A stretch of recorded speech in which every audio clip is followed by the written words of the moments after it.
गुरु जी शुक्राना। गुरु जी मेरी प्यारी संगत जी, गुरु जी का अनंत अनंतम शुक्राना। संगत जी, गुरु जी के आशीर्वाद से हम शिव पुराण का पाठ आपके सामने लेके आ रहे हैं, जो कि काफ़ी दिनों से चल रहा है चैनल पे। हम माफ़ी चाहेंगे अगर आपको कुछ समझ में नहीं आ रहा उसके लिए, तो गुरु जी से भी माफ़ी चाहेंगे। गुरु जी अगर हमसे कोई गलती हो रही है तो, ताकि संगत जी, क्योंकि पाठ की सेवा कुछ रेगुलर नहीं हो पा रही, क्योंकि आंटी जी के बीच में तबीयत खराब हो गई थी। तो संगत जी, अब आंटी जी रेगुलर भी अपने पाठ की सेवा कर रही है, तो संगत जी आप भी पूरी सेवा को अच्छे से स्वीकार कीजिए। हर पाठ को एंड तक जरूर सुनिए, अपनी ब्लेसिंग्स जरूर लीजिए और प्यारा सा कमेंट जरूर कीजिए। जय गुरु जी, शुक्राना गुरु जी। चैनल को सब्सक्राइब करके बेल आइकन को प्रेस जरूर कर लीजिए और आगे शेयर जरूर करना। जय गुरु जी। जय गुरु जी, शुक्राना गुरु जी, अनंतम अनंतम शुक्राना गुरु जी। गुरु महाराज जी के चरणों में कोटि कोटि प्रणाम, शत शत प्रणाम। प्यारे संगत जी, जय गुरु जी। अंकित अंकल जी, आपको भी जय गुरु जी। गुरु जी महाराज, आपको मैं शत शत नमन करती हूँ, बहुत बहुत शुक्राना करती हूँ। जितना शुक्राना करूँ उतना कम है। हर चीज़ के लिए शुक्राना गुरु महाराज। ओम गणपते नमः। हे विघ्नहर्ता गणेश, आपको भी बहुत बहुत थैंक यू, बहुत बहुत धन्यवाद। आपसे भी प्रार्थना है कि सबके विघ्न हरें और बच्चों को सद्बुद्धि प्रदान करें, ताकि वो किसी गलत संगत में न जाएं और उन्हें ज्ञान का भंडार दें। संगत जी, गुरु महाराज जी ने जो हमें शतरुद्र संहिता, आज मैं पाठ करूंगी संक्षिप्त शिव पुराण में जो हम रुद्र संहिता कर रहे थे, वो कल रुद्र संहिता युद्धखंड कल संपूर्ण हो गया है। तो आज हम अब करेंगे शतरुद्र संहिता। चलिए संगत जी, शुरू करते हैं। गुरु महाराज जी अब पाठ में उपस्थित हों और सबको अपना आशीर्वाद दें। मुझसे कुछ गलती, कुछ भूल चूक हो जाए तो मुझे गुरु महाराज जी माफ़ कीजिएगा। और अपनी ब्लेसिंग्स गुरु महाराज जी, जो आप कल मेरे पास ब्लेसिंग्स आई हैं गुरु महाराज, मैं आपको सेवा पूरी नहीं दे पाती हूँ गुरु महाराज जी। बहुत कमियाँ रह जाती हैं गुरु महाराज जी। उन सब के लिए मैं माफ़ी मांगती हूँ महाराज। आप फिर भी ब्लेस करते जा रहे हैं, और फिर भी मेरा साथ आपने बनाए रखा है। आपने मुझे चरणों में जगह दी है महाराज, बहुत बहुत शुक्राना। सबका कल्याण कीजिए। चलिए संगत जी, शतरुद्र संहिता का पाठ करते हैं। शिवजी के सद्यो जात वामदेव, तत्पुरुष, अघोर और ईशान नामक 5 अवतारों का वर्णन। वंदे महानंद अनंत लीलम महेश्वरम सर्वविभुम महानतम, गौरी प्रियम कार्तिक विघ्नराज समुदवम, शंकर व आदिदेवम, जो परमानंदमय है, जिनकी लीलाएं अनंत है, जो ईश्वरों के भी ईश्वर, सर्वव्यापक महान, गौरी के प्रियतम तथा स्वामी कार्तिक और विघ्नराज गणेश को उत्पन्न करने वाले हैं, उन आदिदेव शंकर की मैं वंदना करता हूँ। शौनक जी ने कहा, महाभाग सूत जी, आप तो पुराण कर्ता व्यास जी के शिष्य तथा ज्ञान और दया के निधि हैं। अतः अब आप शंभु के उन अवतारों का वर्णन कीजिए जिनके द्वारा उन्होंने सत्पुरुषों का कल्याण किया है। सूत जी बोले, शौनक जी, आप तो मननशील व्यक्ति हैं, अतः अब मैं आपसे शिव जी के उन अवतारों का वर्णन करता हूँ। आप अपनी इंद्रियों को वश में करके सद्भक्ति पूर्वक मन लगाकर श्रवण कीजिए। मुने पूर्व काल में सनत कुमार जी ने नंदीश्वर से, जो सत्पुरुषों की कथा शिव स्वरूप ही है, यही प्रश्न किया था। उस समय नंदीश्वर ने शिव जी का स्मरण करते हुए यूं उत्तर दिया था। नंदीश्वर ने कहा, मुने, ये यूं तो सर्वव्यापी सर्वेश्वर शिव के कल्पांतरों में असंख्य अवतार हुए हैं, तथापि इस समय मैं अपनी बुद्धि के अनुसार उनमें से कुछ का वर्णन करता हूँ। 19वां कल्प जो श्वेत लोहित नाम से विख्यात है, उसमें शिव जी का सद्योजात नामक अवतार हुआ है। वह उनका प्रथम अवतार कहलाता है। उस कल्प में जब ब्रह्मा पर ब्रह्मा का ध्यान कर रहे थे, उसी समय एक श्वेत और लोहित वर्ण वाला शिखाधारी कुमार उत्पन्न हुआ। उसे देखकर ब्रह्मा ने मन ही मन विचार किया। जब उन्हें यह ज्ञात हो गया कि यह पर पुरुष ब्रह्मा स्वरूपी परमेश्वर है, तब उन्होंने अंजलि बांधकर उनकी वंदना की। फिर जब भुवनेश्वर ब्रह्मा को पता लगे कि सद्योजात कुमार शिव ही हैं, तब उन्हें महान हर्ष हुआ। वे अपनी सद्बुद्धि से बारंबार उस पर ब्रह्मा का चिंतन करने लगे। ब्रह्मा जी का ध्यान कर ही रहे थे कि वहां श्वेत वर्ण वाले 4 यशस्वी कुमार प्रकट हुए। वे परमोत्कृष्ट ज्ञान संपन्न तथा पर ब्रह्मा के स्वरूप थे। उनमें नाम थे सुनंद, नंदन, विश्वनंद, रूपनंदन। ये सब के सब महात्मा थे और ब्रह्मा जी के शिष्य हुए। इनसे वह ब्रह्मलोक व्याप्त हो गया। तदनंतर सद्योजात रूप से प्रकट हुए परमेश्वर शिव ने परम प्रसन्न होकर ब्रह्मा जी को ज्ञान तथा सृष्टि रचना की शक्ति प्रदान की। यह सद्योजात नामक पहला अवतार हुआ। तदनंतर रक्त नाम से प्रसिद्ध 20वां कल्प आया। उस कल्प में ब्रह्मा जी ने रक्त वर्ण का शरीर धारण किया था। जिस समय ब्रह्मा जी पुत्र की कामना से ध्यान कर रहे थे, उसी समय उनसे एक पुत्र प्रकट हुआ। उसके शरीर पर लाल रंग की माला और लाल ही वस्त्र शोभा पा रहे थे। उसके नेत्र भी लाल थे और वह आभूषण भी लाल रंग का धारण किए हुए था। उस महान आत्म बल से संपन्न कुमार को देखकर ब्रह्मा जी ध्यानस्थ हो गए। जब उन्हें ज्ञात हो गया कि ये वामदेव शिव हैं, तब उन्होंने हाथ जोड़कर उन कुमार को प्रणाम किया। तत्पश्चात उनके विरजा, विवाह, विशोक और विश्व भवन में नाम के 4 पुत्र उत्पन्न हुए, जो सभी लाल वस्त्र धारण किए हुए थे। तब वामधारी रूपधारी परमेश्वर शंभु ने परम प्रसन्न होकर ब्रह्मा जी को ज्ञान तथा सृष्टि रचना की शक्ति प्रदान की। यह वामदेव नामक दूसरा अवतार हुआ। इसके बाद 21वां कल्प आया, जो पीतवासा नाम से कहा जाता है। उस कल्प में महाभाग ब्रह्मा पीत वस्त्रधारी हुए। जब वे पुत्र की कामना का ध्यान कर रहे थे, उस समय उनसे एक महातेजस्वी कुमार उत्पन्न हुआ। उस प्रौढ़ कुमार की भुजाएं विशाल थी और उसके शरीर पर पीतांबर झलमला रहा था। उस ध्यानमग्न बालक को देखकर ब्रह्मा जी ने अपनी बुद्धि के बल से तत्पुरुष शिव समझा। तब उन्होंने ध्यान उचित से संपूर्ण लोकों द्वारा नमस्कृत महादेवी शांकरी गायत्री तत्पुरुषाय विद्ये महादेव धमाय का जप करके उन्हें नमस्कार किया। इससे महादेव जी प्रसन्न हो गए। तत्पश्चात उनके पश्चात भाग से पीत वस्त्रधारी दिव्य कुमार प्रकट हुए। वे सबके सब योग मार्ग के प्रवर्तक हुए। यह तत्पुरुष नामक तीसरा अवतार हुआ। तत्पश्चात स्वयंभू ब्रह्मा के उस पीत वर्ण नामक कल्प के बीच जाने पर पुनः दूसरा कल्प प्रवृत्त हुआ। उसका नाम शिव था। जब 91 की दशा में 1 सहस्त्र दिव्य वर्ष व्यतीत हो गए, तब ब्रह्मा जी प्रजाओं की सृष्टि करने की इच्छा से दुखी हो विचार करने लगे। उस समय उन महातेजस्वी ब्रह्मा के समक्ष एक कुमार उत्पन्न हुआ। उस प्रक्रमी बालक के शरीर का रंग काला था। वह अपने तेज से उद्दीप्त हो रहा था तथा काला वस्त्र, काली पगड़ी और काला यज्ञोपवीत धारण किए हुए था। उसका मुकुट भी काला था और स्नान के पश्चात अनुलेपन चंदन भी काले रंग का ही था। उन भयंकर प्रक्रमी महामनस्वी देव देवेश्वर अलौकिक कृष्ण पिंगल वर्ण वाले अघोर को देखकर ब्रह्मा जी ने उनकी वंदना की। तत्पश्चात ब्रह्मा जी उन भक्त वत्सल अविनाशी अघोर को ब्रह्मा रूप समझकर इष्ट वचनों द्वारा उनकी स्तुति करने लगे। तब उनके पास सर्वभाग से कृष्ण वर्ण वाले तथा काले रंग का अनुलोपन धारण किए हुए 4 महामनस्वी कुमार उत्पन्न हुए। वे सब के सब परम तेजस्वी, अव्यक्त नामा तथा शिव सरीखे रूप वाले थे। उनके नाम थे कृष्ण, कृष्णशिक, कृष्णास्य और कृष्ण कंठ धृक।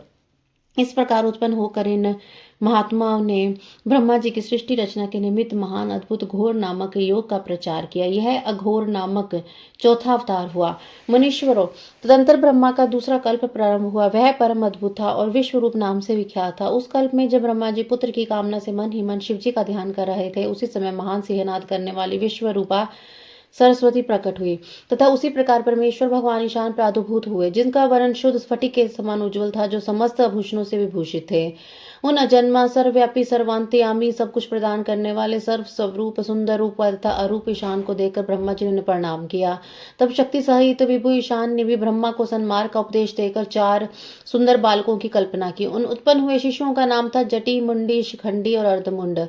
वे योगानुसार सद्धर्म का पालन करके योग गति को प्राप्त हो गए। यह ईशान नामक 5वां अवतार हुआ।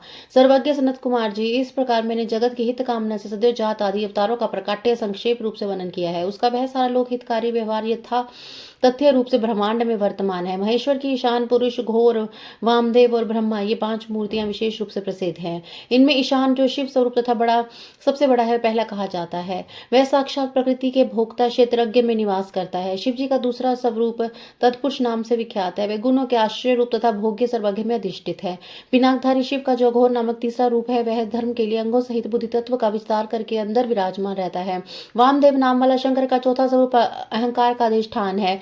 वह सदा अनेकों प्रकार के कार्य करता है। विचारशील बुद्धिमानों का कथन है कि शंकर जी का ईशान संगत स्वरूप सदा कर्ण, वाणी और सर्वव्यापी आकाश का अधीश्वर है तथा महेश्वर का पुरुष नामक रूप त्वक, पानी और स्पर्श गुण विशिष्ट वायु का स्वामी है। मनीषी का घोर नाम वाले रूप को शरीर, रस, रूप और अग्नि का अधिष्ठान बताते अधिष्ठान बतलाते हैं। शंकर जी का वामदेव संज्ञक स्वरूप रसना, वायु, रस और जल का स्वामी कहा जाता है। प्राण, उपस्थ, गंध और पृथ्वी का ईश्वर शिव जी का सद्योजात नामक रूप बताया जाता है। कल्याणगामी मनुष्य को शंकर जी के इन सब रूपों की सदा प्रयत्न पूर्वक वंदना करनी चाहिए, क्योंकि ये श्रेय प्राप्ति में एकमात्र हेतु हैं। जो मनुष्य सद्योजात आदि अवतारों के प्रकाट्य को पढ़ता अथवा सुनता है, वह जगत में समस्त काम्य भोगों का उपभोग करके अंत में परम गति को प्राप्त होता है।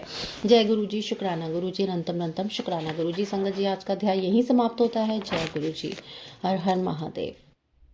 जय गुरु जी, शुक्राना गुरु जी, अनंतम अनंतम शुक्राना गुरु जी। गुरु महाराज जी के चरणों में शहद प्रणाम। ओम गणपते नमः। प्यारी संगत जी, आपको भी जय गुरु जी। अंकित अंकल जी, आपको भी, आपके परिवार को भी जय गुरु जी और बहुत बहुत थैंक यू। संगत जी, गुरु महाराज जी ने जो हमें यह पाठ ब्लेस किया है शिव पुराण का, हम इसका अध्ययन कर रहे हैं और इसका श्रवण करते जाइए और अपने कर्म कटवाते जाइए। जो आपके बुरे कर्म हैं, जो हमने बुरे कर्म किए हुए हैं, और गुरु महाराज जी सबको माफ़ कर देते हैं और गुरु महाराज जी सबको अपना आशीर्वाद दे रहे हैं अब इस पाठ में उपस्थित होकर और इसके एक एक शब्द को ब्लेस करके। चलिए संगत जी, आज का पाठ शुरू करें। हम कर रहे थे शिव पुराण शतरुद्र संहिता। शिव जी की अष्ट मूर्तियों का तथा अर्धनारी नारी नर रूप का सविस्तार वर्णन। नंदीश्वर जी कहते हैं, ऐश्वर्यशाली मुने, अब तुम महेश्वर के उन श्रेष्ठ अवतारों का वर्णन श्रवण करो जो लोक में सबके संपूर्ण कार्य को पूर्ण करने वाले अतएव सुखदाता हैं। तात यह जगत उन परमेश्वर शंभु की 8 मूर्तियों का स्वरूप ही है। जैसे सूत में मनियां पिरोई रहती हैं, उसी तरह यह विश्व उन अष्ट मूर्तियों में व्याप्त होकर स्थित है। वे प्रसिद्ध 8 मूर्तियां ये हैं: शर्व, भव, रुद्र, उग्र, भीम, पशुपति, ईशान और महादेव। शिव जी के इन शर्वादि 8 मूर्तियों द्वारा पृथ्वी, जल, अग्नि, वायु, आकाश, क्षेत्रज्ञ, सूर्य और चंद्रमा अधिष्ठित हैं। शास्त्र का ऐसा निश्चय कि कल्याणकर्ता महेश्वर का विशांबरात्मक रूप ही चराचर विश्व को धारण किए हुए है। परमात्मा शिव का सलीलात्मक रूप तो समस्त जगत को जीवन प्रदान करने वाला है। भव नाम से कहा जाता है, जो जगत के बाहर भीतर वर्तमान है और स्वयं ही विश्व का भरण पोषण करता तथा स्पंदित होता है। उग्र रूपधारी प्रभु के उस रूप को सत्पुरुष उग्र कहते हैं। महादेव का जो सबको अवकाश देने वाला सर्वव्यापी आकाशमात्मक रूप है, उसे भीम कहते हैं। वह भूत वृंद का भेदक है। जो रूप समस्त आत्माओं का अधिष्ठान, संपूर्ण क्षेत्रों में निवास करने वाला और जीवों के भवपाश का छेदक है, उसे पशुपति का रूप समझना चाहिए। महेश्वर का संपूर्ण जगत को प्रकाशित करने वाला जो सूर्य नामक रूप है, उसे ईशान कहते हैं। वह धूलोक में भ्रमण करता है। अमृतमय रश्मियों वाला जो चंद्रमा संपूर्ण विश्व को आह्लादित करता है, शिव का रूप महादेव नाम से पुकारा जाता है। आत्मा परमात्मा शिव का 8वां रूप है। यदि यही मूर्ति अन्य मूर्तियों की व्यापिका है, इसलिए सारा विश्व शिवमय है। जिस प्रकार वृक्ष के मूल को सींचने से उसकी शाखाएं पुष्पित हो जाती हैं, उसी तरह शिव का पूजन करने से शिव स्वरूप विश्व परिपुष्ट होता है। जैसे इस लोक में पुत्र पौत्र आदि को प्रसन्न देखकर पिता हर्षित होता है, उसी तरह विश्व को भली भांति हर्षित देखकर शंकर को आनंद मिलता है। इसलिए यदि कोई किसी भी देहधारी को कष्ट देता है, तो निसंदेह मानो उसे अष्ट मूर्ति शिव का अनिष्ट कर किया है। सनत कुमार जी, इस प्रकार भगवान शिव अपनी अष्ट मूर्तियों द्वारा समस्त विश्व को अधिष्ठित करके विराजमान है। अतः तुम पूर्ण भक्ति भाव से उन परम कारण रुद्र का भजन करो। प्रिय सनत कुमार जी, जब तुम शिव जी के अनुपम अर्धनारी नर रूप का वर्णन सुनो, महाप्रज्ञ वह रूप ब्रह्मा की कामनाओं को पूर्ण करने वाला है। सृष्टि आदि के जब सृष्टिकर्ता ब्रह्मा द्वारा रची हुई सारी प्रजाएं विस्तार को नहीं प्राप्त हुई, तब ब्रह्मा उस दुख से दुखी हो चिंताकुल हो गए। उस समय यो आकाशवाणी हुई, ब्राह्मण जब अब मैथुनी सृष्टि की रचना करो। उस व्योमवाणी को सुनकर ब्रह्मा ने मैथुनी सृष्टि उत्पन्न करने का विचार किया, परंतु इससे पहले नारियों का कुल ईशान से प्रकट नहीं हुआ था, इसलिए पद्य योनि ब्रह्मा मैथुनी सृष्टि रचने में समर्थ ना हो सके। तब वे यूं विचार करके शंभु की कृपा से बिना मैथुनी प्रजा उत्पन्न नहीं हो सकती, तप करने को उद्वित हुए। उस समय ब्रह्मा पराशक्ति शिवा सहित परमेश्वर शिव का प्रेम पूर्वक हृदय से ध्यान करके घोर तप करने लगे। तंत्र तपानुष्ठान में लगे हुए ब्रह्मा के उस तीव्र तप से थोड़े ही समय में शिवजी प्रसन्न हो गए। तब वे कष्ट हारी शंकर पूर्ण सच्चिदानंद की कामदा मूर्ति में प्रविष्ट होकर अर्धनारी नर के रूप में ब्रह्मा के निकट प्रकट हो गए। उन देवादिदेव शंकर को पराशक्ति शिवा के साथ आया देख ब्रह्मा ने दंड की भांति भूमि पर लेट कर उन्हें प्रणाम किया और फिर वह हाथ जोड़कर स्तुति करने लगे। तब विश्वकर्ता देवादिदेव महादेव महेश्वर परम प्रसन्न होकर ब्रह्मा जी से मेघ की गंभीर वाणी में बोले, ईश्वर ने कहा, महाभाग वत्स, मेरे प्यारे पुत्र पितामह, मुझे तुम्हारा सारा मनोरथ पूर्णतया ज्ञात होता है। तुमने जो इस समय प्रजाओं की वृद्धि के लिए घोर तप किया है, तुम्हारे इस तप से मैं प्रसन्न हो गया हूँ और तुम्हारा अभिष्ट प्रदान करूंगा। यो स्वभाव से मधुर तथा परम उदार वचन कहकर शिव जी ने अपने शरीर के अर्ध भाग से शिवा देवी को पृथक कर दिया। तब शिव से पृथक होकर प्रकट हुई उन परमा शक्ति को देखकर ब्रह्मा विनम्र भाव से प्रणाम करके उनसे प्रार्थना करने लगे। ब्रह्मा ने कहा, शिव, सृष्टि के प्रारंभ में तुम्हारे पति देवादिदेव परमात्मा शंभु ने मेरी सृष्टि की रचना की थी और मेरे द्वारा सारी प्रजाओं की रचना की थी। शिव, तब मैंने देवता आदि समस्त प्रजाओं की मानसिक सृष्टि की, परंतु बारंबार रचना करने पर भी उनकी वृद्धि नहीं हो रही है। अतः अब मैं स्त्री पुरुष के समागम से उत्पन्न हुई सृष्टि का वर्णन करके अपनी सारी प्रजाओं को वृद्धि करना चाहता हूँ, किंतु अभी तक तुमसे अक्षय नारी कुल का प्रकाट्य नहीं हुआ। इस कारण नारी कुल की सृष्टि करना मेरी शक्ति के बाहर है। चूंकि सारी शक्तियों का उद्गम स्थान तुम ही हो, इसलिए मैं तुम अखिलेश्वरी परमा शक्ति से प्रार्थना करता हूँ। शिव, मैं तुम्हें नमस्कार करता हूँ कि तुम मुझे नारी कुल की सृष्टि करने के लिए शक्ति प्रदान करो, क्योंकि शिवप्रिय इसी को तुम चराचर जगत की उत्पत्ति का कारण समझो। वरदेश्वरी, मैं तुमसे एक और वर याचना करता हूँ। जगन माता है, कृपा करके उसे भी मुझे दीजिए। मैं तुम्हारे चरण में नमस्कार करता हूँ। वह वर यह है, सर्वव्यापिनी जगत जननी, तुम चराचर जगत की वृद्धि के लिए अपने एक सर्वसमर्थ रूप से मेरे पुत्र दक्ष की पुत्री हो जाओ। ब्रह्मा द्वारा याचना किए जाने पर परमेश्वरी देवी शिवा ने तथास्तु ऐसा ही होगा कहकर वह शक्ति ब्रह्मा को प्रदान कर दी। सुतराम जगन्मयी शिव शक्ति शिवा देवी ने अपनी भुवों के मध्य भाग से अपने ही समान प्रभावशाली एक शक्ति की रचना की। उस शक्ति को देखकर देव श्रेष्ठ भगवान शंकर, जो लीलाकारी कष्टहारी और कृपा के सागर हैं, हंसते हुए जगदम्बिका से बोले। शिव जी ने कहा, देवी, परमेष्ठी ब्रह्मा ने तपस्या द्वारा तुम्हारी आराधना नहीं की है, अतः अब तुम उन पर प्रसन्न हो जाओ और उनका सारा मनोरथ पूर्ण करो। तब शिवा देवी ने परमेश्वर शिव की उस आज्ञा को सर झुकाकर ग्रहण किया और ब्रह्मा के कथनानुसार दक्ष की पुत्री होना स्वीकार किया। मुने, इस प्रकार शिवा देवी ब्रह्मा को अनुपम शक्ति प्रदान करके शंभु के शरीर में प्रविष्ट हो गई। तत्पश्चात भगवान शंकर भी तुरंत ही अंतर्ध्यान हो गए। तभी से इस लोक में स्त्री भाग की कल्पना भी मैथुनी सृष्टि चल पड़ी। इससे ब्रह्मा को महान आनंद प्राप्त हुआ। तात इस प्रकार मैंने तुमसे शिव जी के महान अनुपम अर्ध नारी नरार्थ रूप का वर्णन कर दिया। ये सत्पुरुषों के लिए मंगलदायक है। संगत जी, आज का अध्याय यहीं समाप्त होता है। जय गुरु जी, शुक्राना गुरु जी।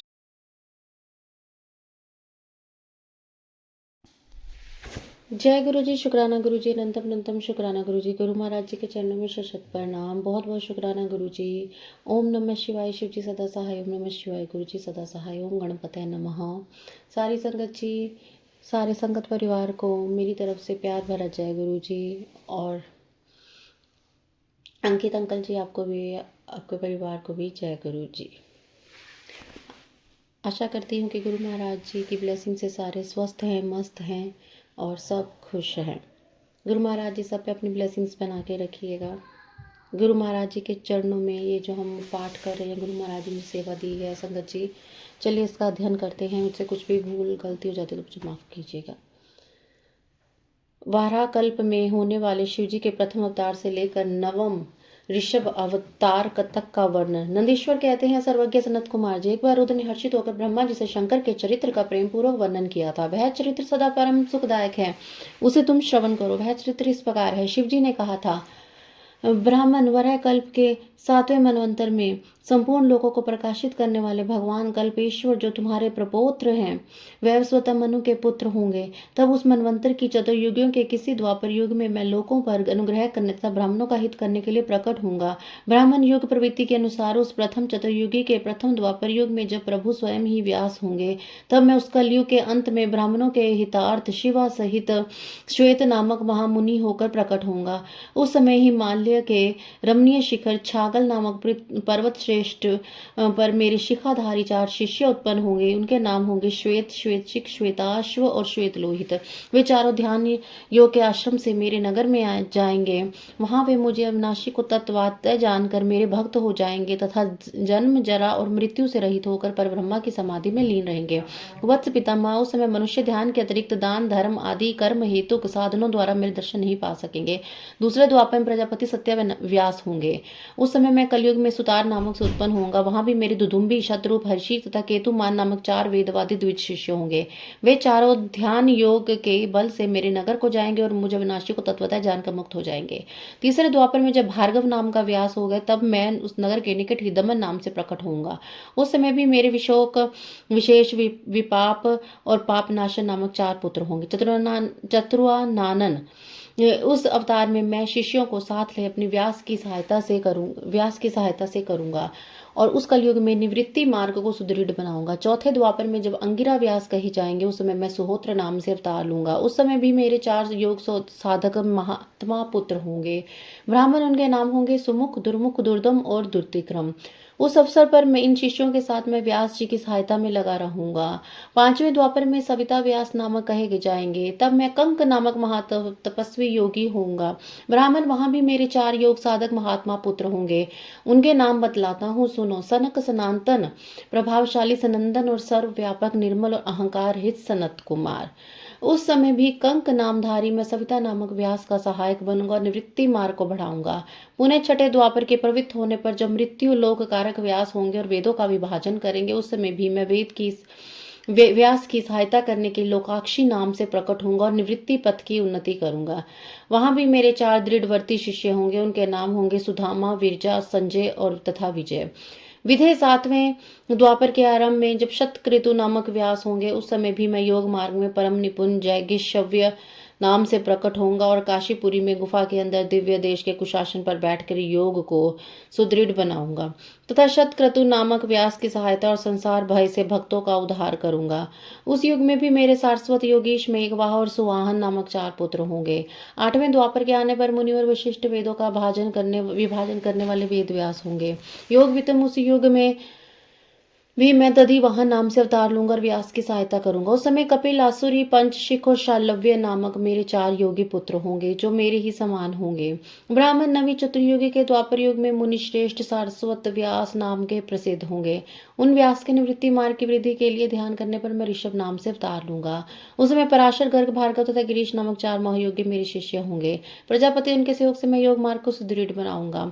सन्मुनि, इस प्रकार मैं व्यास का सहायक बनूंगा। ब्राह्मण उसी रूप में मैं बहुत से दुखी भक्तों को दया करके उनका भवसागर से उद्धार करूंगा। मेरे वहां ऋषभ नामक अवतार योग मार्ग का प्रवर्तक सारस्वत व्यास के मन को संतोष देने वाला, नाना प्रकार की रक्षा करने वाला होगा। उस अवतार में भद्रायु नामक राजकुमार को, जो विष दोष से मर जाने के कारण पिता द्वारा त्याग दिया जाएगा, जीवन प्रदान करूंगा। नंतर उस राजपुत्र की आयु के 16 वर्ष में ऋषभ ऋषि और मेरे ही अंश है उसके घर पधारेंगे। प्रजापति उस राजकुमार द्वारा पूजित होने पर वे शत्रुपधारी कृपालु मुनि उसे राजधर्म का उपदेश करेंगे। तत्पश्चात वे दीन वत्सल मुनि हर्षित चित्त से उसे दिव्य कवच, शंख और संपूर्ण शत्रुओं का विनाश करने वाला चमकीला खड़ग प्रदान करेंगे। फिर कृपा पूर्वक उसके शरीर पर भस्म लगाकर उसे 12,000 हाथियों का बल भी देंगे, जो माता सहित भद्राइयों को भली भांति आश्वासन देकर तथा उन दोनों पर पूजित होकर प्रभावशाली ऋषभ मुनि स्वेच्छानुसार चले जाएंगे। ब्राह्मण तब राजर्षि भद्रायु भी रिपुगणों को जीत कर और कीर्ति मौलिनी के साथ विवाह कर धर्म पूर्वक राज्य करेगा। मुझ शंकर का वह ऋषभ नामक 9वां अवतार प्रभाव वाला होगा। वह सत्पुरुषों की गति तथा दीनों के लिए बंधु सहितकारी होगा। मैं उसका वर्णन तुम्हें सुना दिया है। यह ऋषभ चरित्र परम पावन, महान तथा स्वर्ग, यश और आयु को देने वाला है, अतः इसे प्रतन पूर्वक सुनना चाहिए। जय गुरु जी, शुक्राना गुरु जी, अनंतम अनंतम शुक्राना गुरु जी। जय गुरु जी, शुक्राना गुरु जी, अनंतम अनंतम शुक्राना गुरु जी। गुरु महाराज जी के चरणों में शत प्रणाम। ओम गणपतये नमः। प्यारे संगत जी, जय गुरु जी। अंकित अंकल जी, आपको भी जय गुरु जी। ओम नमः शिवाय। शिव जी सदा सहाय। ओम नमः शिवाय। गुरु जी सदा सहाय। गुरु महाराज जी सबके ऊपर अपनी कृपा बनाए रखें, सबको अपने चरणों में स्थान दें। संगत जी, गुरु जी ने हमें पाठ ब्लेस किया है, हम उसका अध्ययन करते हैं, आप उसको श्रवण कीजिए।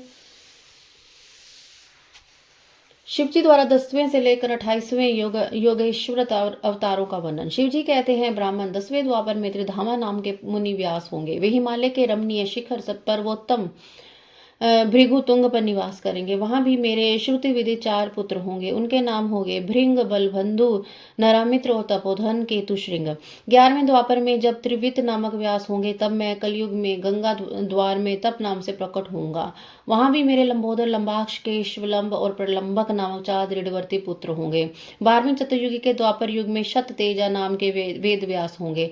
उस समय मैं द्वापर के समाप्त हो जाने पर कलयुग में हेम कंचुक में जाकर अत्रि नाम से अवतार लूंगा और व्यास की सहायता के लिए निवृत्ति मार्ग को प्रतिष्ठित करूंगा। महामुने वहां भी मेरे सर्वज्ञ, संबुद्धि, साध्य और शर्व नामक 4 उत्तम योगी पुत्र होंगे। 13वें द्वापर युग में जब धर्म स्वरूप नारायण व्यास होंगे तब मैं पर्वत श्रेष्ठ गंधमादन का वाल्य खिले आश्रम में महामुनि बलि नाम से उत्पन्न होऊंगा। वहां भी मेरे सुदामा, कश्यप, विशिष्ट और विरजा नामक 4 सुंदर पुत्र होंगे। 14वीं चतुर्युग के द्वापर युग में जब रक्ष नामक व्यास होंगे उस समय मैं अंगिरा के वंश में गौतम नाम से उत्पन्न होऊंगा। उस कलयुग में भी अत्रि, वशद, श्रवण और शनविष्कट मेरे पुत्र होंगे। 15वें द्वापर में जब त्रैयारूणी व्यास होंगे उस समय मैं हिमालय के पृष्ठ भाग में स्थित वेद शीर्ष नामक पर्वत पर सृष्टि के सरस्वती के उत्तर तट का आश्रय लेकर वेशिरा नाम से अवतार ग्रहण करूंगा। उस समय महाप्रकमी वेशिर ही मेरा अस्त्र होगा। वहां भी मेरे 4 दृढ़ प्रकमी पुत्र होंगे। उनके नाम होंगे कुनी, कुनी बाहु, कुशरीर और कुनेत्रक।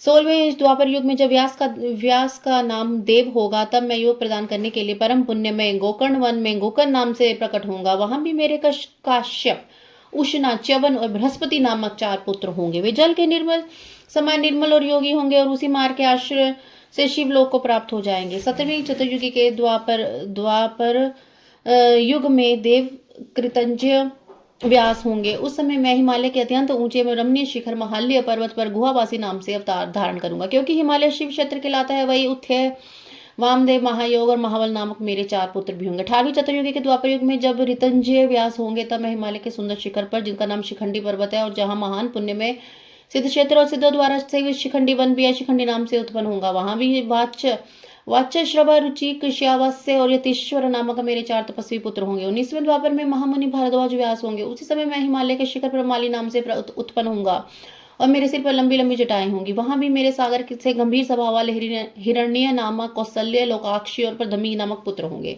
20वीं चतुर्युगी के द्वापर में होने वाले व्यास का नाम गौतम होगा। तब मैं हिमवान के पृष्ठ भाग में स्थित पर्वत श्रेष्ठ अट्टहास पर और सदा देवता, मनुष्य, यक्षेंद्र, सिद्ध और चारणों द्वारा अधिष्ठित रहता है। 28 नाम से अवतार धारण करूंगा। उस युग के मनुष्य 28 के प्रेमी होंगे। उस समय भी मेरे उत्तम योग संपन्न 4 पुत्र होंगे। उनके नाम होंगे सुमंत, वरवरी, विद्वान, कबंध और कुनी कंधर। 21वें द्वापर युग में जब वाच्य श्रवा नाम के व्यास होंगे तब मैं दारू के नाम से प्रकट होऊंगा, इसलिए उस शुभ स्थान का नाम दारूवन पड़ गया। वहां भी मेरे पलक्ष, दारबियानी, केतुमन और गौतम नाम के 4 परम योगी पुत्र उत्पन्न होंगे। 22वें चतुर्युगी के द्वापर में जब सुषमायन नामक व्यास होंगे तब मैं वाराणसीपुरी में लांगली भीम नामक महामुनि के रूप में अवतारित होऊंगा। उस कलयुग में इंद्र सहित समस्त देवता मुझ हलायुधधारी शिव का दर्शन करेंगे। उस अवतार में भी मेरे भल्लवी, मधु, पिंग और श्वेत केतु नामक 4 परम धार्मिक पुत्र होंगे। 23वें चतुर्युग में जब तृण बंधु मुनि व्यास होंगे तब मैं सुंदर कालिंजर गिरी पर श्वेत नाम से प्रकट होऊंगा।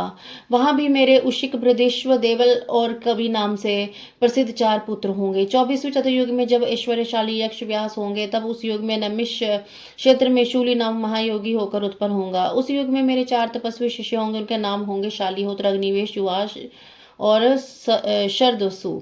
25वें द्वापर में जब व्यास शक्ति नाम से प्रसिद्ध होंगे तब मैं भी प्रभावशाली में दंडधारी महायोगी के रूप में प्रकट होऊंगा। मेरा नाम मुंडेश्वर होगा।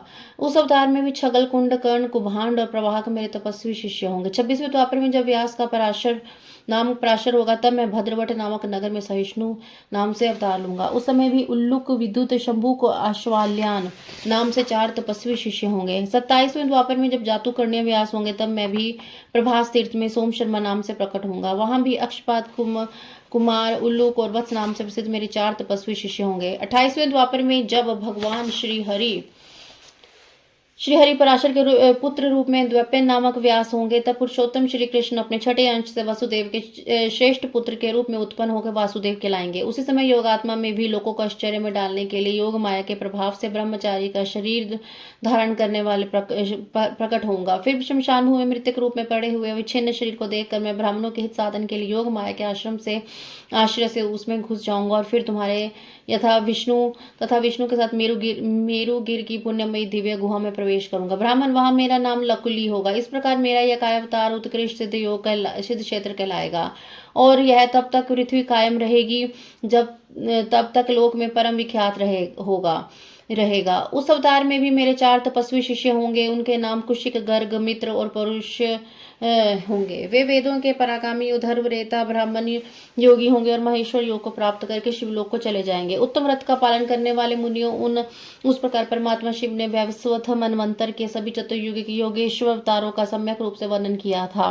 विभो 28 व्यास क्रमशः एक एक करके प्रत्येक द्वापर में होंगे और योगेश्वर अवतार प्रत्येक कलयुग के प्रारंभ में प्रत्येक योगेश्वर अवतार के साथ उनके 4 अविनाशी शिष्य भी होंगे जो महान शिव भक्त योग मार्ग की वृद्धि करने वाले होंगे। इन पशुपति के शिष्यों के शरीर पर भस्म रमी होगी, ललाट त्रिपुंड से सुशोभित रहेगा, रुद्राक्ष की माला ही उनका आभूषण होगी। ये सभी शिष्य धर्मपरायण, वेदांग के पारगामी शिष्य और सदा बाहर भीतर से लिंग अर्चन में तत्पर रहने वाले होंगे। ये शिवजी में भक्ति रखकर योग पूर्वक ध्यान में निष्ठा रखने वाले जितेंद्रिय होंगे। विद्वानों ने इनकी संख्या 112 बताई है। इस प्रकार मैंने 28 युगों के क्रम से मनु से लेकर कृष्णावतार पर्यंत सभी अवतारों के लक्षणों का वर्णन कर दिया है। जब श्रुति समूह का वेदांत के रूप में वर्णन होगा तब उसके कल्प में कृष्ण द्वैपायन व्यास होंगे। यो महेश्वर ने ब्रह्मा जी पर अनुग्रह करके योगेश्वर अवतारों का वर्णन किया और फिर वे देवेश्वर उनकी ओर दृष्टिपात करके वही अंतर ध्यान हो गए। जय गुरु जी, शुक्राना गुरु जी। आज का अध्याय यहीं समाप्त होता है। जय गुरु जी, शुक्राना गुरु जी, शुक्राना गुरु जी। गुरु महाराज जी के चरणों में सशक्त प्रणाम। प्यारी संगत जी, जय गुरु जी। अंकित अंकल जी, आपको भी, आपके परिवार को भी जय गुरु जी। ओम गणपते नमः। हर हर महादेव। ओम नमः शिवाय। शिव जी सदा सहाय। ओम नमः शिवाय। गुरु जी सदा सहाय। चलिए संगत जी, शिव पुराण का पाठ शुरू करते हैं और गुरु महाराज जी से अपना आशीर्वाद गुरु महाराज जी हमें देते हैं और गुरु महाराज जी से प्रार्थना करते हैं कि इस पाठ में आप विराजमान हो और एक एक शब्द को ब्लेस करें ताकि सबका कल्याण हो सके और किसी को कोई रोग दोष या कोई विकार ना रहे। गुरु महाराज सबको सद्बुद्धि प्रदान करें। हम सबको ज्ञान की बहुत ज़रूरत है। गुरु महाराज अपने चरणों में स्थान दें और हमें सिखाते रहें। जहाँ हम गलत हैं हमारी गलतियाँ बताएं। गुरु महाराज जी हमें एक अच्छा इंसान बनाएं। चलिए संगत जी, आज का शिव पुराण शतरुद्र संहिता का पाठ शुरू करते हैं। नंदेश्वर अवतार का वर्णन। यहाँ तक 42 अवतारों का वर्णन किया गया। अब नंदेश्वर अवतार का वर्णन किया जाता है। सनत कुमार जी ने कहा, प्रभु आप महादेव के अंश से उत्पन्न होकर पीछे शिव को कैसे प्राप्त हो गए थे, वह सारा वृत्तांत मैं सुनना चाहता हूँ, उसे वर्णन करने की कृपा कीजिए। नंदेश्वर बोले, सर्वज्ञ सनत कुमार जी, मैं जिस प्रकार महादेव जी के अंश से जन्म लेकर शिव को प्राप्त हुआ उस प्रसंग का वर्णन करता हूँ, तुम सावधानी पूर्वक श्रवण करो। शिलाद नामक एक धर्मात्मा मुनि थे। पितरों के आदेश से उन्होंने अयोनिज सुव्रत मृत्युहीन पुत्र की प्राप्ति के लिए तप करके देवेश्वर इंद्र को प्रसन्न किया था, परंतु देवराज इंद्र ने ऐसा पुत्र प्रदान करने में अपने को असमर्थ बताकर सर्वेश्वर महाशक्ति संपन्न महादेव की आराधना करने का उपदेश दिया। जब शिलाद भगवान महादेव को प्रसन्न करने के लिए तप करने लगे, उनके तप से प्रसन्न होकर महादेव वहां पधारे और महासमाधि मग्न शिलाद को थपथपाकर जगाया। तब शिलाद ने शिव का स्तवन किया और भगवान शिव ने उन्हें वर देने को प्रस्तुत होने के लिए उनसे कहा, प्रभु मैं आपके ही समान मृत्युहीन अयोनिज पुत्र चाहता हूँ। तब शिव जी प्रसन्न होकर मुनि से बोले। शिव जी ने कहा, तपोधन विप्र, पूर्व काल में ब्रह्मा जी ने मुनियों तथा बड़े बड़े देवताओं ने मेरे अवतार धारण करने के लिए तपस्या द्वारा मेरी आराधना की थी। इसलिए मुनि, यद्यपि मैं सारे जगत का पिता हूँ फिर भी तुम मेरे पिता बनोगे और मैं तुम्हारा अयोनिज पुत्र होऊंगा तथा मेरा नाम नंदी होगा। नंदीश्वर जी कहते हैं, मुनियों कहकर कृपालु शंकर ने अपने चरणों में प्राणीपात करके सामने खड़े शिलाद मुनि की और कृपा दृष्टि देखा। उन्हें ऐसा आदेश दिया कि वे तुरंत उमा सहित वहीं से अंतर ध्यान हो गए। महादेव जी के चले जाने के पश्चात महामुनि शिलाद ने अपने आश्रम में आकर ऋषियों से सारा वृत्तांत कह सुनाया। कुछ समय बीत जाने पर जब यज्ञवेताओं ने श्रेष्ठ मेरे पिताजी यज्ञ करने के लिए यज्ञ क्षेत्र को जोत रहे थे, उसी समय मैं शंभु की आज्ञा से यज्ञ के पूर्व ही उनके शरीर में उत्पन्न हो गया था। उसी समय मेरे शरीर की प्रभा युगांतकालीन अग्नि के समान थी। तब सारी दिशाओं में प्रसन्नता छा गई थी। शिलाद मुनि की बड़ी प्रशंसा हुई। उधर शिलाद ने भी जब मुझ बालक को प्रलयकालीन सूर्य और अग्नि के सदृश्य प्रभावशाली त्रिनेत्र चतुर्भुज प्रकाशमान जटा मुक्तधारी त्रिशूल आदि युद्धों में युक्त सर्वथा रुद्र रूप में देखा, तब वे महान आनंद में निमग्न हो गए और मुझ प्रणम्य को नमस्कार करते हुए कहने लगे। शिलाद बोले, सुरेश्वर, चूंकि तुमने नंदी रूप से प्रकट होकर मुझे नंदित किया है, इसलिए मैं आनंद में जगदीश्वर को नमस्कार करता हूँ। नंदीश्वर कहते हैं, मुने तदंतर जैसे निर्धन को निधि प्राप्त हो जाने से प्रसन्नता होती है, उस प्रकार मेरी प्राप्ति से हर्षित होकर पिताजी ने महेश्वर की भली भांति वंदना की और फिर मुझे लेकर वे शीघ्र ही अपनी पर्णशाला को चल दिए। महामुनि, जब मैं शिलातों कुटिया में पहुंचा तब मैंने अपने उस रूप का त्याग करके मनुष्य रूप धारण कर लिया। तदंतर शाल्यांकन नंदन पुत्र वत्सल शिलाद ने मेरे जात कर्म आदि सभी संस्कार कराए। फिर 5वें वर्ष पिताजी ने मुझे सांगोपांग संपूर्ण वेदों तथा न्याय क्षेत्रों शास्त्रों का अध्ययन कराया। 7वां वर्ष पूरा होने पर शिव जी की आज्ञा से मित्र और वरुण नामक के मुनि मुझे देखने के लिए पिताजी के आश्रम पर पधारे। शिलाद मुनि ने उनकी पूरी आवभक्त की। जब वे दोनों महात्मा मुनीश्वर आनंद पूर्वक आसन पर विराज हो गए तब मेरी और बारंबार निहार कर बोले। मित्र और वरुण ने कहा, तात शिलाद, यद्यपि तुम्हारा पुत्र नंदी संपूर्ण शास्त्रों के अर्थों का परागामी विद्वान है, तथापि इसकी आयु बहुत थोड़ी है। हमने बहुत तरह से विचार करके देखा, परंतु इसकी आयु 1 वर्ष से अधिक नहीं दिखती। उन विप्रवरों के कहने पर पुत्र वत्सल शिलाद नंदी को छाती से लिपटा कर दुखार्त हो फुट फुट कर रोने लगे। तब पिता और पितामह की मृतक की भांति भूमि पर पड़ा हुआ देखकर नंदी शिव जी के चरण कमलों का स्मरण करके प्रसन्नतापूर्वक पूछने लगा, पिताजी, आप कौन सा दुखा पड़ा है जिसके कारण आपका शरीर कांप रहा है और आप रो रहे हैं? आपको वहां दुख कैसे प्राप्त हुआ? मैं इसे ठीक ठीक जानना चाहता हूँ। पिता ने कहा, बेटा, तुम्हारी अल्पायु के दुख से मैं अत्यंत दुखी हो रहा हूँ। तुम ही बताओ, मेरे इस कष्ट को कौन दूर कर सकता है? मैं उसकी शरण ग्रहण करूं। पुत्र बोला, पिताजी, मैं आपके सामने शपथ करता हूँ और यह बिल्कुल सत्य बात कह रहा हूँ कि चाहे देवता, दानव, यम, काल और अन्य अन्य प्राणी ये सब के सब मिलकर मुझे मारना चाहें तो भी मेरी बाल्यकाल में मृत्यु नहीं होगी, अतः आप दुखी मत हो। पिताजी ने पूछा, मेरे प्यारे लाल, तुमने ऐसा कौन सा तप किया था, तुम्हें ऐसा कौन सा ज्ञान, योग तथा ऐश्वर्य प्राप्त है जिसके बल पर तुम इस दारुण दुख को नष्ट कर दोगे? पुत्र ने कहा, तात, मैं ना तो तप से मृत्यु को हटाऊंगा और न विद्या से। मैं महादेव के भजन से मृत्यु को जीत लूंगा। इसके अतिरिक्त अन्य कोई उपाय नहीं है। नंदीश्वर कहते हैं, मुनि यूं कहकर मैंने सिर झुकाकर पिताजी के चरणों में प्रणाम किया और फिर उनकी प्रदक्षिणा करके उत्तम वन की राह ली। जय गुरु जी, शुक्राना गुरु जी। संगत जी, इसी में ही मैं जो इसके आगे का अध्याय है मैं उसको कर रही हूँ, क्योंकि ये अध्याय सिर्फ 5 मिनट का रहा है, तो मैं इसमें ही थोड़ा सा और ऐड कर रही हूँ। नंदेश्वर के जन्म, वर प्राप्ति, अभिषेक तथा विवाह का वर्णन। नंदिकेश्वर कहते हैं, मुने, वन में जाकर मैंने एकांत स्थान में अपना आसन लगाया और उत्तम बुद्धि का आश्रय ले मैं उग्र तप से प्रवृत्त हुआ, जो बड़े बड़े मुनियों के लिए भी दुष्कर था। उस समय नदी के पावन उत्तम तट पर सुदृढ़ रूप से ध्यान लगाकर बैठ गया और एकाग्रता समाहित मन से अपने हृदय कमल के मध्य भाग में 3 नेत्र, 10 भुजा और 5 मुख वाले शांति स्वरूप देव सदाशिव का ध्यान करके रुद्र मंत्र का जप करने लगा। तब उस जप में मुझे तल्लीन देखकर चंद्रार्ध भूषण परमेश्वर महादेव प्रसन्न हुए, उमा सहित वहां पधार कर प्रेम पूर्वक बोले। शिव जी ने कहा, शिलानंदन, तुमने बड़ा उत्तम तप किया है। तुम्हारी इस तपस्या से संतुष्ट होकर मैं तुम्हें वर देने के लिए यहाँ आया हूँ। तुम्हारे मन में जो अभीष्ट हो वह वर मांग लो। महादेव जी के यूं कहने पर वह सिर के बल मैं उनके चरणों में लौट गया और फिर बुढ़ापा तथा शोक का विनाश कर परमेश्वर की स्तुति करने लगा। तब परम कष्ट हारी वृषभ ध्वज परमेश्वर शंभु ने मुझ पर परम भक्त संपन्न नंदी को, जिसके नेत्रों में आंसू छलक आए थे और जो सल के बल चरणों में पड़ा था, अपने दोनों हाथों से पकड़कर उठा लिया और शरीर पर हाथ फेरने लगे। फिर वह जगदीश्वर गणाध्यक्ष तथा हिमाचल कुमारी पार्वती देवी की ओर दृष्टिपात करके मुझे कृपा दृष्टि से देखते हुए कहने लगे, वत्स नंदी, उन दोनों विप्रों को मैंने भेजा था। महाप्रज्ञा, तुम्हें मृत्यु का भय कहाँ? तुम तो मेरे ही समान हो, उसमें तनिक भी संशय नहीं है। तुम अमर, अजर, दुख रहित, अव्यय और अक्षय होकर सदा गणनायक बने रहोगे और पिता और सुहृद वर्ग सहित मेरे प्रियजन होगे। तुम्हें मेरे ही समान बल होगा। तुम नित्य मेरे पश्चात भाग में स्थित रहोगे और तुम पर मेरा निरंतर प्रेम बना रहेगा। मेरी कृपा से जन्म, जरा और मृत्यु तुम पर अपना प्रभाव नहीं डाल सकेंगे। नंदीश्वर जी कहते हैं, मुनियों कहकर कृपा सागर शंभु ने कमलों की बनी हुई शिरोमणि को उतार कर तुरंत ही मेरे गले में डाल दिया। विप्रवर उस शुभ माला के गले में पड़ते मैंने 3 नेत्र और 10 भुजाओं से संपन्न हो गया और द्वितीय शंकर सा प्रतीत होने लगा। तदंतर परमेश्वर शिव ने मेरा हाथ पकड़ कर कहा, बताओ अब मैं तुम्हें कौन सा उत्तम वर दूं।